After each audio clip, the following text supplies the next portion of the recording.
Bienvenue dans notre émission de podcast Voyage en expertise immobilier. Quelle est la première étape pour bien gérer son patrimoine immobilier ? C'est ce que nous allons voir dans cet épisode.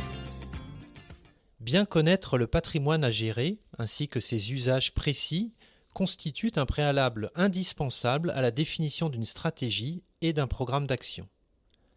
Pourtant, les données en votre possession sont souvent partielles, dispersées et hétérogènes dans leur niveau de détail. La connaissance du patrimoine passe donc d'abord par le recensement des bâtiments constituant le parc pour en connaître à minima le statut et les caractéristiques physiques. Il s'agit ensuite de rassembler les informations existantes sur ces bâtiments et leur environnement. Il est enfin important d'effectuer une première évaluation rapide de l'état réglementaire, technique et fonctionnel des bâtiments, au regard notamment de la maîtrise de l'énergie, de l'accessibilité, de la qualité d'usage ou de leur valeur patrimoniale.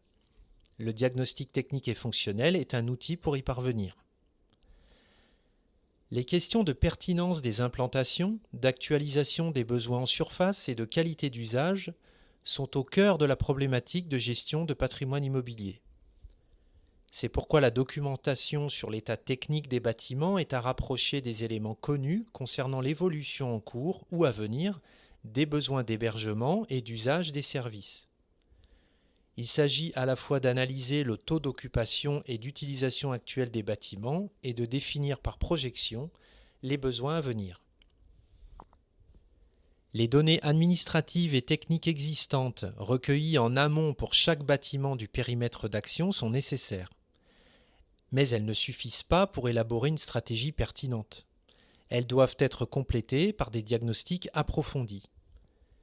Ces diagnostics visent, d'une part, à compléter la connaissance technique des bâtiments et de leurs éventuelles insuffisances, d'autre part, à évaluer le potentiel de chaque bâtiment à travers des propositions de scénarios pour atteindre des objectifs donnés, dont on peut citer la performance énergétique, la conformité réglementaire ou l'adaptation à l'usage.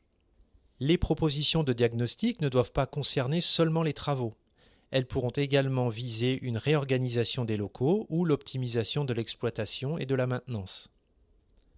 L'objectif final des diagnostics est d'aider à la formalisation d'un programme d'action pour la gestion de l'ensemble du patrimoine. Il ne s'agit donc pas d'aboutir à une simple liste détaillée d'interventions. Les diagnostics doivent proposer et évaluer diverses solutions au regard de leurs coûts et de leur degré de pertinence. Ils permettent d'ajuster le périmètre d'action. Enfin, le maître d'ouvrage et le cas échéant son équipe technique doivent pouvoir s'appuyer sur les gestionnaires des bâtiments qui, par définition, sont les plus à même de connaître l'état et le coût de leurs bâtiments respectifs. Ce sont eux également qui sont en contact direct avec les utilisateurs.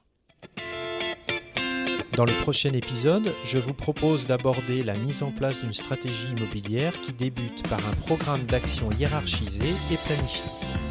À bientôt.